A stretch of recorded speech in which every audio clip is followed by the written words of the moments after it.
ہمارے دور کے اندر بھی بڑے بڑے صوفیہ مشہور ہیں، جیسے صوفیہ کے سردار ہیں سیدنا غوث اعظم رضی اللہ تعالیٰ عنہ، اسی طرح خواجہ صاحب ہیں، عبداللہ شاہ غازی ہیں، اسی طرح داتا صاحب ہیں، بڑے بڑے اولیاء ہیں، صوفیاں بڑے مشہور ہیں۔ لیکن ہماری عوام کے اندر دیکھنے میں یہ آتا ہے کہ ان کی تصویریں اپنے گھروں پہ لگائی جاتی ہیں، دکانوں پہ لگائی جاتی ہیں، اور اس کو بڑا بابرکت سمجھا جاتا ہے۔ اس پر کبھی ہم کسی کو بول بھی دیں کہ بھائی یہ تصویر تو آپ نے گھر پہ لگائی ہوئی ہے، درست نہیں ہے، تو اس کو بڑا وہ بھاری محسوس کرتے ہیں، یار کیسی بات کر دی آپ نے۔ اس کے بارے میں ہمارا اسلام کیا کہتا ہے کہ صوفیہ سے برکت لینے کے لیے ان کی تصویر، پہلے تو یہ بھی بتائیے گا کہ یہ تصویر واقعی ان کی ہوتی ہے یا نہیں، پھر دوسرا یہ تصویر گھر پہ لگانا، دکان میں لگانا، باعث برکت سمجھنا، اس کا اسلامی کیا حکم ہے؟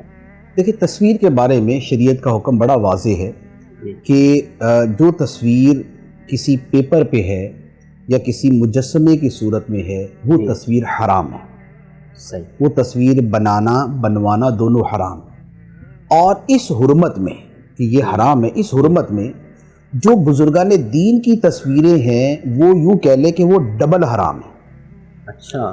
اس کی وجہ یہ ہے، بخاری شریف میں، اسی طرح تفسیر کی کتابوں میں، اور اسی طرح بخاری کی شروحات فتح الباری، عمدۃ القاری وغیرہ میں بڑی تفصیل کے ساتھ یہ لکھا ہوا ہے کہ دنیا میں جو بت پرستی کی ابتدا ہوئی تھی وہ تصویروں سے ہوئی تھی۔ اللہ۔ حضرت نوح علیہ السلام سے پہلے کے زمانے میں جب ان کے کچھ نیک لوگ فوت ہو گئے تو لوگوں نے کیا کیا کہ ان کی محبت کے اندر شیطان نے ان کو آ کے کہا کہ بھائی اتنی محبت ہے تو تصویر بنا کے پاس رکھ لو، اچھا، دیکھتے بھی رہو گے، وہ بھی ہوتا رہے گا، دل کو سکون ملتا رہے گا۔ انہوں نے تصویریں بنا لی۔ ایک عرصے تک کیا ہوا کہ تصویریں بنا کے رکھی، کچھ عرصے بعد ان کے بت بنا لیے، اور کچھ عرصے کے بعد ان کی عبادت شروع کر دی۔ اللہ۔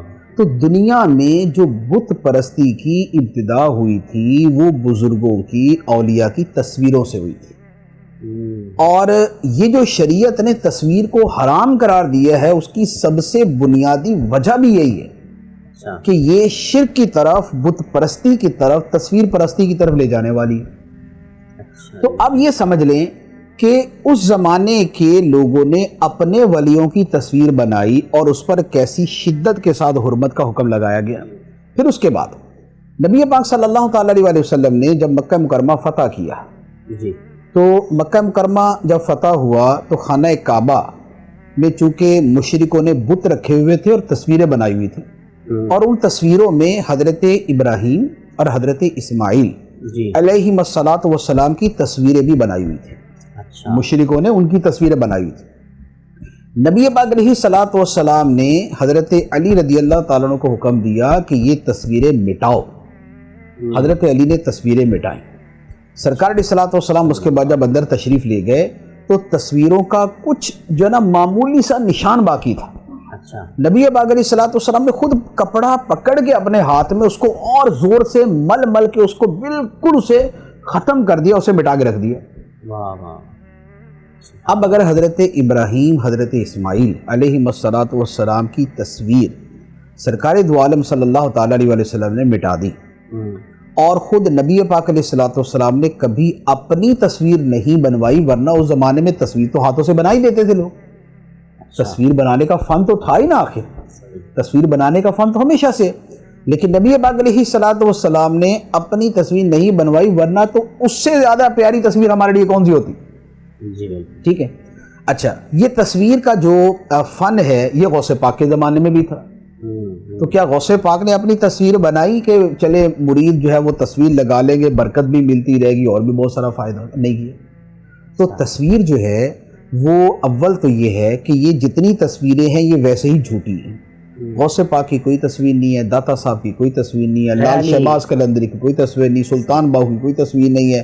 لوگوں نے اپنے خیالات کو جو ہے ایک تصویر کا رنگ دے دیا، لال شہباز قلندر کو جو ہے وہ شیر پہ بٹھا دیا، داتا صاحب کو ہوا میں اڑا دیا، غوث پاک کو کسی اور جگہ پہنچا دیا۔ تو یہ اپنے خیالات کے اندر انہوں نے یہ تصویریں بنائی۔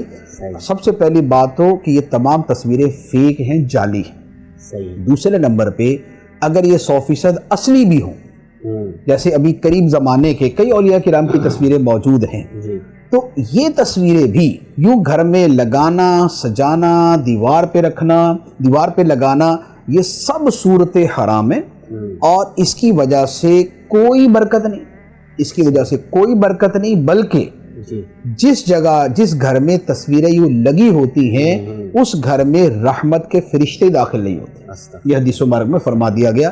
لہٰذا کسی بزرگ کی تصویر، کسی ولی کی تصویر، کسی پیر کی تصویر، کسی شیخ کی تصویر کسی بھی صورت نہیں بنانی چاہیے، نہیں لگانی چاہیے، اور اس سے برکت وغیرہ ملنے کا تصور جو ہے وہ بالکل باطل ہے۔ جی، اس سے ہمیں